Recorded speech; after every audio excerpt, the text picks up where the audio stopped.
Okay, I think last time we just had a discussion about strengths and weaknesses, and I got a question about Donald B. Company. Uh, Please remind me again if I paraphrase it wrongly. The Donald B. Company, yes, look, the company is a fictitious company in terms of how long. That's fine. You can only depend on whatever mentioned in this short scenario, right? That's a good thing about managing a case study that only includes a short scenario. So you have the liberty to make that call, right? As long as they are reasonable, you put up a brief explanation. This is what you think, okay, about the company, and they are thinking of taking the business to the next level, okay? And in terms of whether they are competing in the chocolate bar industry, I think, look, I think if you look at the short scenario, you can also say that it is very likely that they are competing in the specialty chocolate outlet category, like the Deralia or Oliver Brown, for instance, that kind of things that they have been committing, that kind of industry that they have been committing.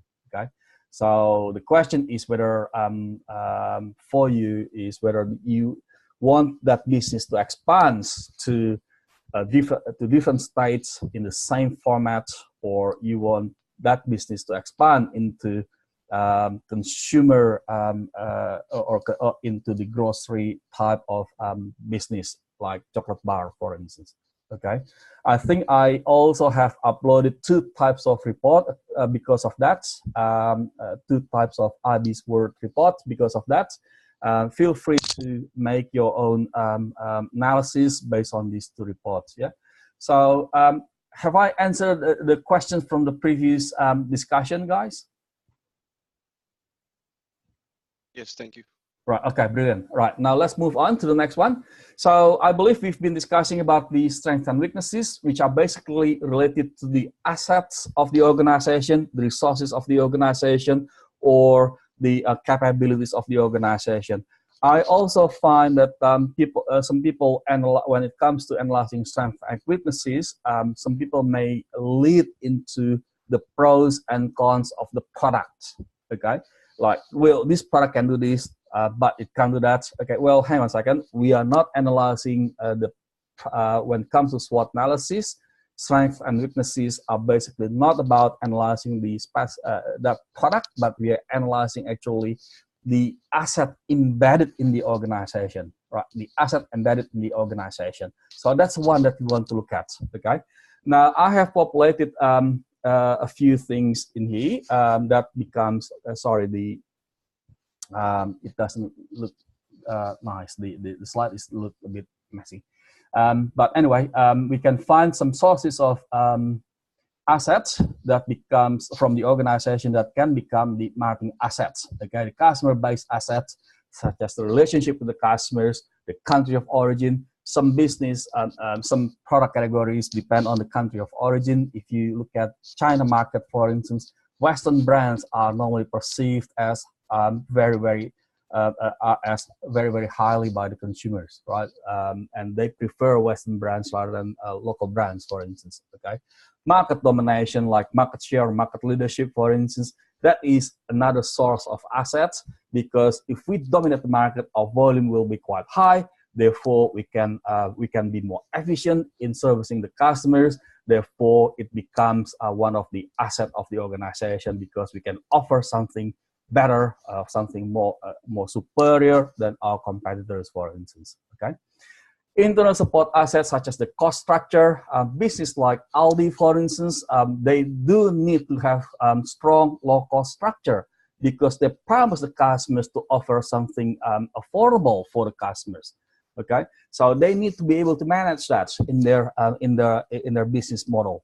Okay, so that goes back to, again, the asset of the organization as well. The information technology, for instance, the knowledge management of the organization is not a source of assets. The culture of the organization, whether it is a strong innovative culture, for instance, in the organization. Google used to promote that very seriously at the time. In the beginning of the inception, they allocated Friday for their employees, their engineers to work on the employees pet project, for instance. Okay, and then the alliance-based assets, which is basically related to the access to market, access to skills, access to the technologies, for instance, that can be the another source of assets. And last one is the supply chain assets. Type of assets that is related to network, access to suppliers, your distribution control, for instance, whether you can distribute the products quickly or not. Okay, to give you a bit of illustration, for instance, in Australia we have roughly around 10,000 outlets like Woolies and Coles, for instance, and if we also include small kiosks, it may be the number goes up to 60,000. That includes small kiosks at the train stations, for instance. But in some markets in Asia, like Indonesia, for instance, they have around 2 million outlets all over 13,000 islands.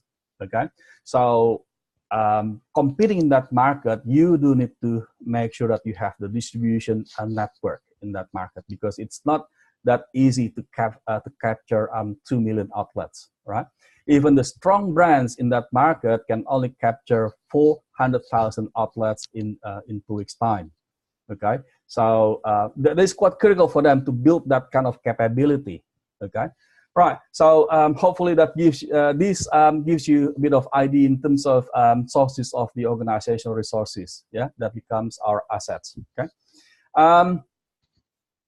Okay, now these assets basically helps us building the competitive advantage. Okay, so for instance, I hope that this slide gives us a bit of a thinking process, a bit of illustration in terms of thinking process, linking the asset to the performance outcome.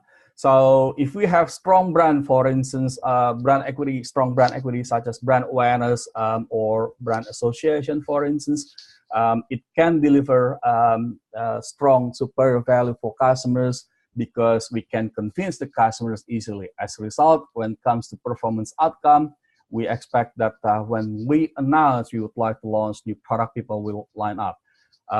You may recall Apple, for instance, when they announced, hey, we would like to launch Apple iPhone 10 on the 16th of September 2017. 2 days before that, people just lined up. Why is that? Well, again, the power of the brand. Okay, and the brand does give them the performance outcome. Okay, right. Any questions, guys, about the environmental forces and also SWOT analysis before we move on to consumer behavior topic?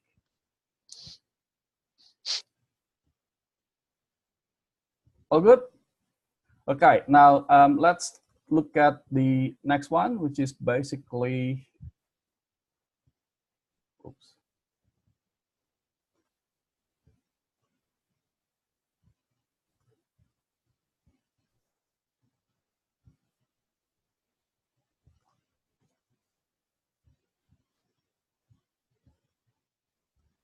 Okay, the next one I'd like to discuss is the consumer behavior topic. Okay, first of all, when it comes to consumer behavior, it refers to the consumption for personal purpose or family or individual. Okay, so if the product is purchased for personal consumption, family consumption, or individual consumption, then we discuss the domain of consumer behavior. If we purchase the product for our office, okay, like photocopy paper, for instance, then we talk about business market behavior or B2B marketing, okay, which is a different domain. All right. Now, in terms of understanding consumer behavior, experts would normally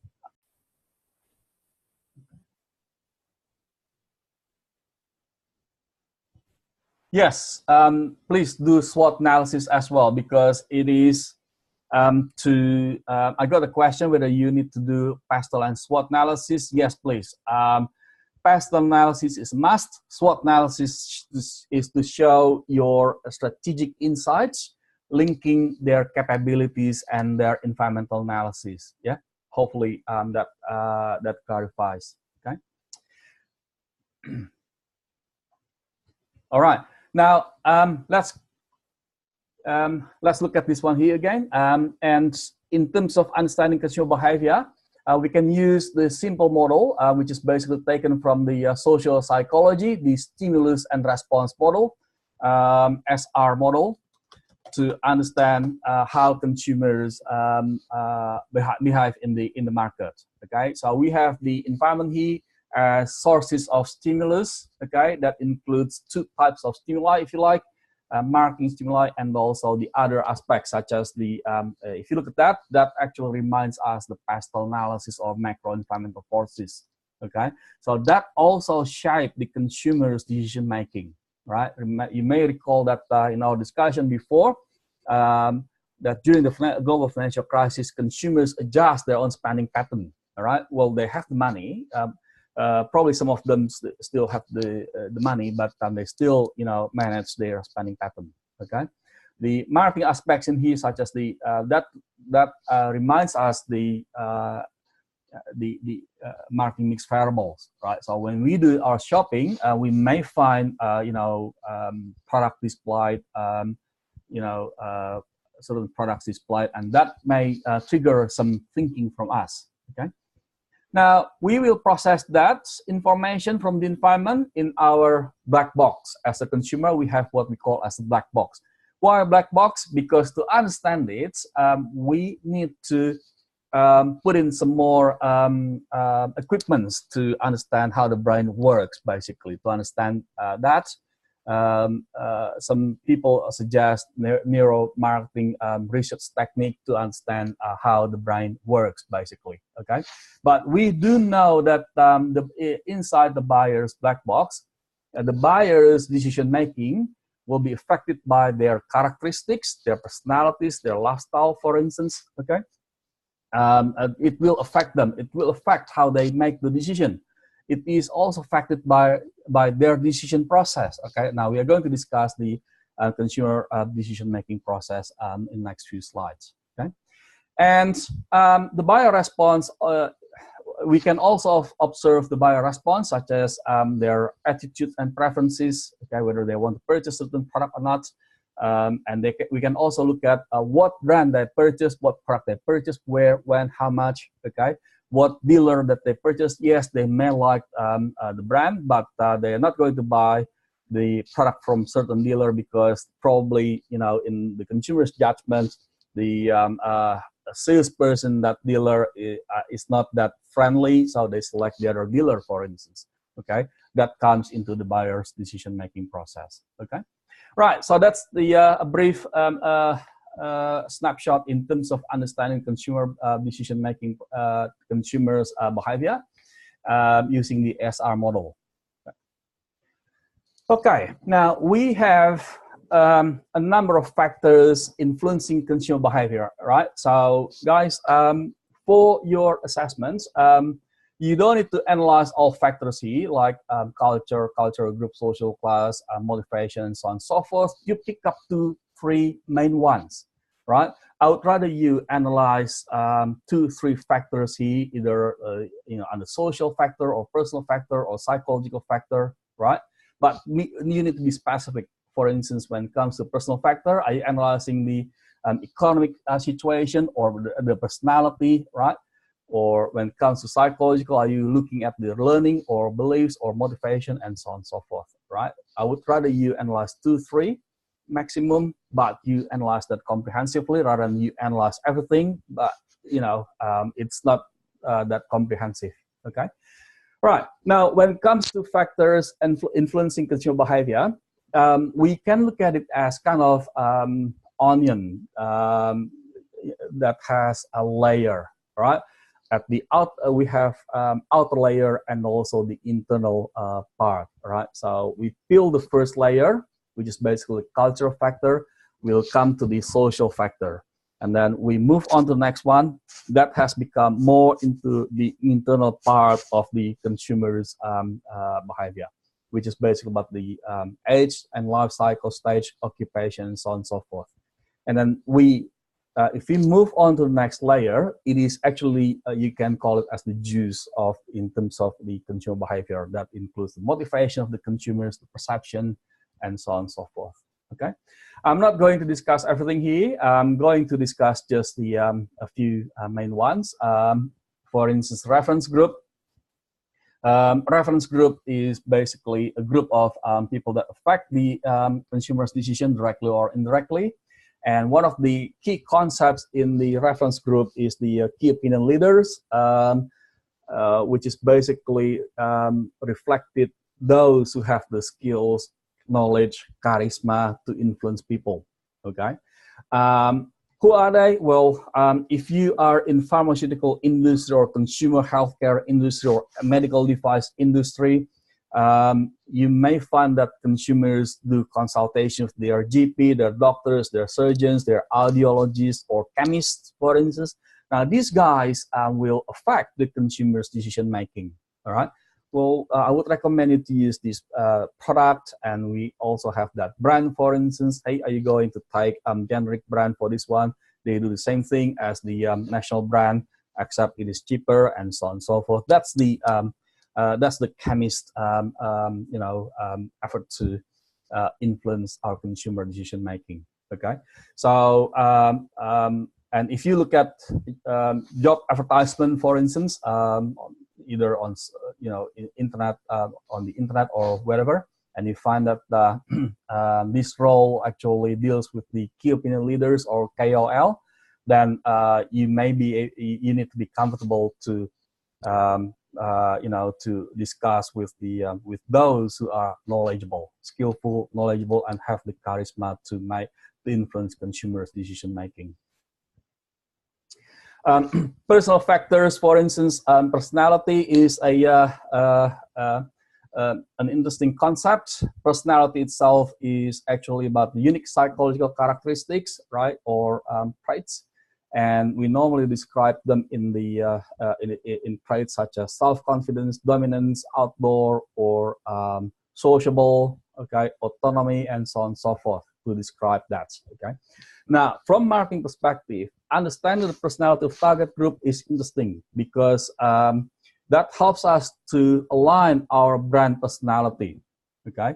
Well, what is brand personality? Well, simply put, brand personality is basically if we turn the brand to become a person, what kind of person this brand is. So that is the question that we ask. Okay. In other words, if you want to have a bit more formal concept for brand personality, it is a specific mix of human traits that we assign to certain brand. Okay, so if we ask, let's say, people here in this forum, if Apple turns out to be a person and Apple joins us in this forum, what kind of person Apple is? Okay, what kind of person Magnum ice cream is? Okay. Is that going to be male, female, or more importantly is their personal characteristics? How do we describe the personal characteristics? Okay, so that is actually helping us to understand how we communicate our brand. Okay, now in relation to the personality of the target group, there is a tendency that the consumers select the brand that is in line with their personality. Right? Otherwise, they may feel imbalanced, or they may feel there is something wrong, incongruity in here between their own personality and the brand that they purchase. Okay, you may recall that some time ago, for instance, Toyota ran a campaign claiming that you are what you drive, right? And some other brand also claims you are what you wear, for instance. Okay, so that they try to push their brand personality closer to certain target group's personality. Okay, right. So that's personality. And how do you understand the brand personality? Well, you can do some research. Ideally, if you have the research budget, you can ask that question that I mentioned before. If that brand becomes a person and the person is now with us, what kind of person that is? Okay, how do we describe this person? Okay, so that's in research we normally ask that kind of question in focus group discussion. Or you can also do your brainstorming with your colleagues at work, and you can also analyze the competitors' marketing mix variables. Their marketing mix variables communicate something to us. The product, the way they package the product, their price, how they distribute the outlet that they cover, for instance, or if they manage their own outlet, how do they organize their outlet, the ambience of the outlet. Does it communicate more something like Target outlet, Target store, or does it communicate something like David Jones type of ambience that these guys try to communicate to us? Okay, and of course their campaign. You can also analyze their campaign. Okay. Right, so that's brand personality. Well, I put up a link here in the slides. Have a look.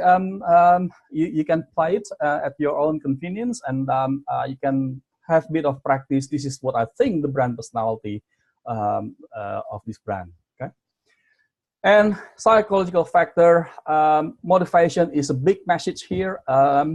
Motive is actually defined as a need that is sufficiently pressing. So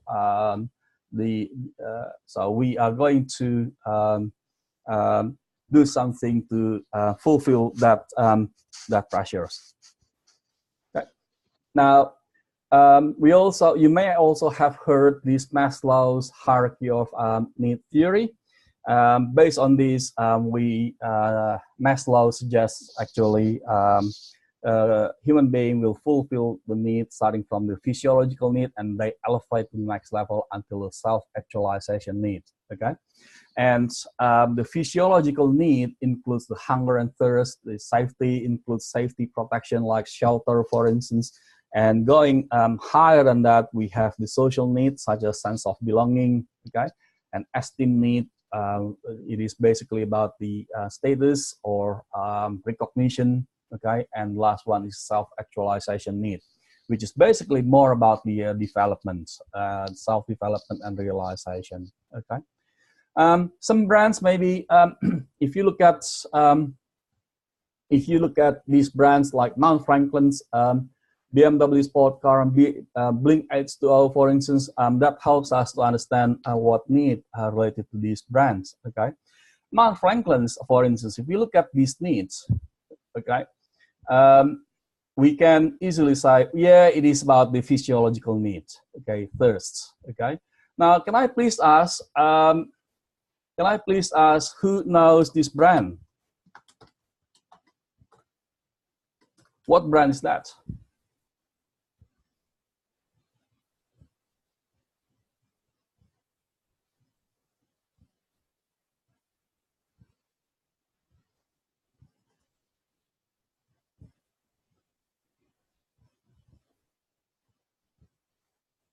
Okay.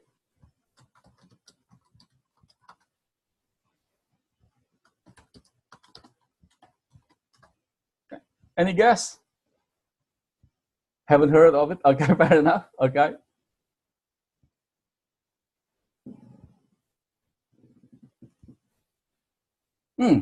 It's correct. Bottled water. Absolutely. That's correct, Thomas. Simon, it's bottled water. Okay. How much you think consumers need to spend to purchase 600 ml of Blink H2O?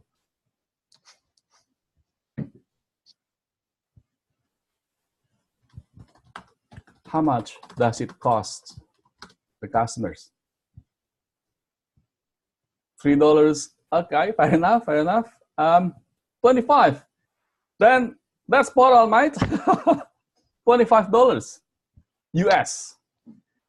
So you can imagine that in the case of Mount Franklin's, we spend $2.50. Yeah, I know. $2.50 or $3.50. It's for the bling. Exactly, it's for the bling. Exactly. But for this one, the customers need to spend that much. The customer needs to spend $25 for one bottle of water. Okay. Well, look. Remember, we need to design everything meeting the customer's need, meeting the customer's behavior, meeting the customer's preferences. Okay, so that goes back to us understanding which customer that we want to service. Remember the previous topic. Okay, in the case of Mount Franklin, yes, it's water, right? It's common water basically. But for these guys, Blink H2O, they package the product differently. They use glass bottle instead of plastic bottle like Mount Franklin. Okay, they use glass bottle, all right? And the way they design looks at the bottle, it looks like a bottle of wine, right? So they put the you need to use a cork to open the bottle, okay? And they also use Swarovski's crystal. Swarovski's crystal. Don't tell my wife I can't pronounce Swarovski's, right? To imprint their brand name. Okay. Okay. I'll do that later. Pablo, thanks a lot for your message. I'll update that. Okay. So they use that to imprint the brand name on the bottle. Okay. So with that brand, okay, which need that you think the customers who purchase this brand, what motivates them? Which need or needs motivate the customers to purchase this brand?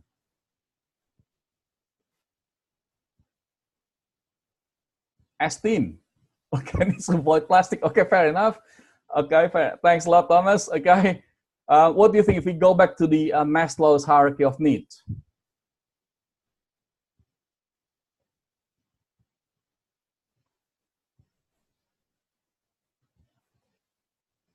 Status, okay, fair enough. Social needs, fair enough. Okay, fair enough. We can claim that these guys basically fulfill the recognition needs or self-esteem need or sense of belonging because they belong to a certain group. Okay, fair enough.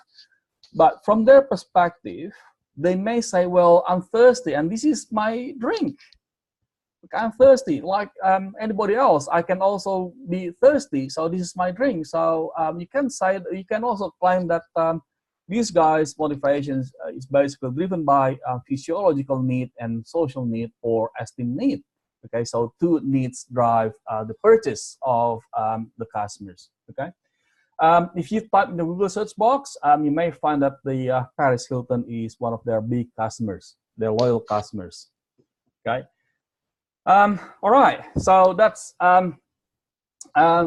motivation needs, and we also have the learning theory that basically suggests that our behavior is learned, and there are the stages in terms of learning the behavior. And the other thing in terms of psychological factors is about the beliefs and attitudes, where the belief and attitude basically consists of two things: the primary belief and attitude and the secondary belief and attitude. And experts suggest that the primary belief and attitude would be hard to change, but the secondary one can be influenced to change. All right, guys, I'm running out of time actually, and I still have another topic to discuss. Can we continue again by clicking the same link? Okay, I just need to discuss the last one, which is basically about the model of consumer decision making. And after that, yeah, that's basically our topic for today. Okay, so can you please give me a few minutes? I'm going to end the meeting, and please click the same link for us to discuss this topic. Yeah.